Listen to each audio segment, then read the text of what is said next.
지난 16, 17일 개최된 한일 정상회담 관련해서 추가로 브리핑을 드리겠습니다.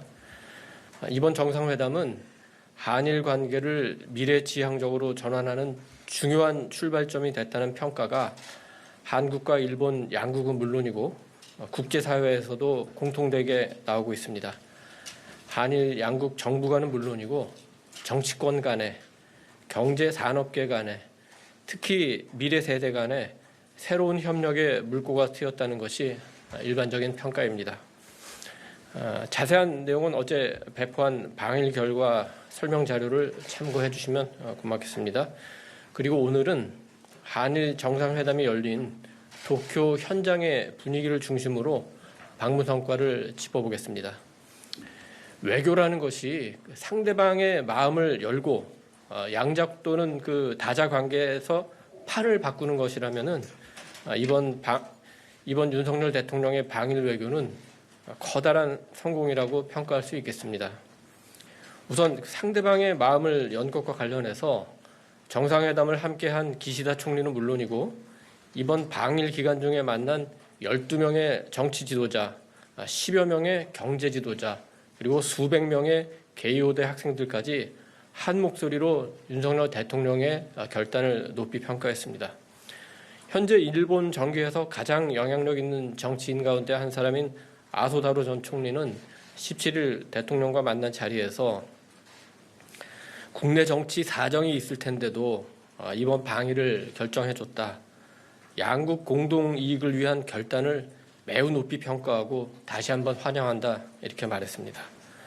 전경련과 경단련이 주최한 한일 비즈니스 라운드 테이블 행사에서 사또 야스히로 미주오 파이낸셜 특별고문은 윤 대통령의 강력한 리더십은 우리에게도 큰 공감과 용기를 줬다. 진심으로 경의를 표한다면서 양국 협력은 아시아를 넘어 세계의 안정적 발전에 큰 초석이 될 것이다. 이렇게 얘기했습니다.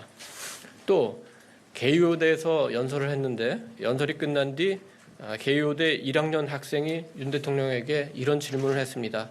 저도 한일 관계 개선에 역할을 하고 싶습니다. 제가 뭘 할지 알려주시기 바랍니다.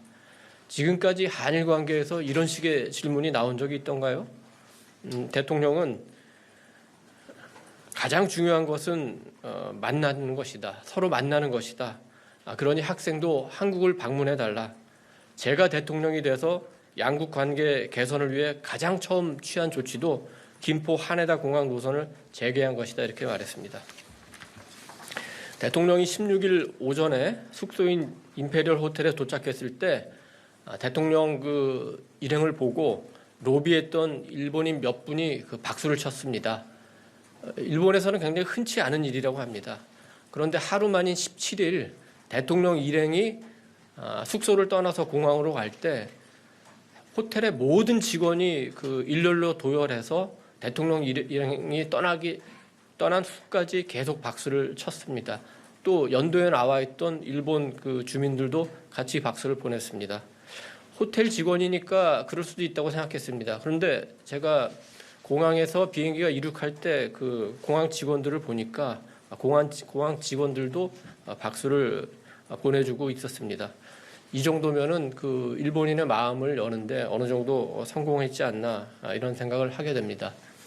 또 아까 말씀드린 그 양자나 다자 관계에서 관계의 판이 바뀐다는 것은 이번 그 일본 방문으로 물론 단 이틀이지만 한국 정부가 한일 관계에서 상대적으로 유리한 위치가 됐고 한미일 관계 더 나아가서 국제 관계에서도 주도적 위치를 차지할 수 있는 분위기가 조성됐다는 점을 말씀드리고 싶습니다. 윤 대통령 방일 기간 중에 한국과 일본에서 양자 관계에서 보기 드물게 양국의 여론이 일치하는 분위기가 형성이 됐습니다. 그것은 윤석열 대통령이 정치 지도자로서 한일 미래 관계를 위해 중요한 결단을 내렸다. 그러니까 이번에는 기시다 총리도 호응해야 하는 것 아니냐 이런 겁니다. 한국과 일본의 여론이 이 정도로 일치된 적이 과거에 있었는지 잘 모르겠습니다. 특히 미국과 UN, 유럽연합 등 국제사회에서 윤 대통령의 결단을 높이 평가하면서 기시다 총리가 호응하면은 한반도와 국제정세에도 큰 변화를 가져올 수 있다고 분석하고 있습니다. 향후 후속 조치가 어떻게 이루어지냐도 봐야 되겠지만 기시다 총리가 적절하게 호응하신다면 한국과 일본 또는 한미일 3국이 한반도와 동북아를 넘어서 국제사회에서 주도적으로 안보, 경제 변화를 주도할 수 있는 상황이 됐다고 평가합니다. 오늘 현재까지는 윤 대통령이 받는 관심이 더 큽니다만 일본 정부의 후속 조치를 통해서 기시다 총리도 함께 주목받기를 기대합니다. 국내 상황에 대해서도 잠깐 말씀드리겠습니다. 제가 그 순방의 성과를 평가했습니다만 물론 국내에서 이번 정상회담에 대해 비판적인 여론이 있다는 것은 잘 알고 있습니다. 특히 야당에서 많은 비판을 하고 있습니다.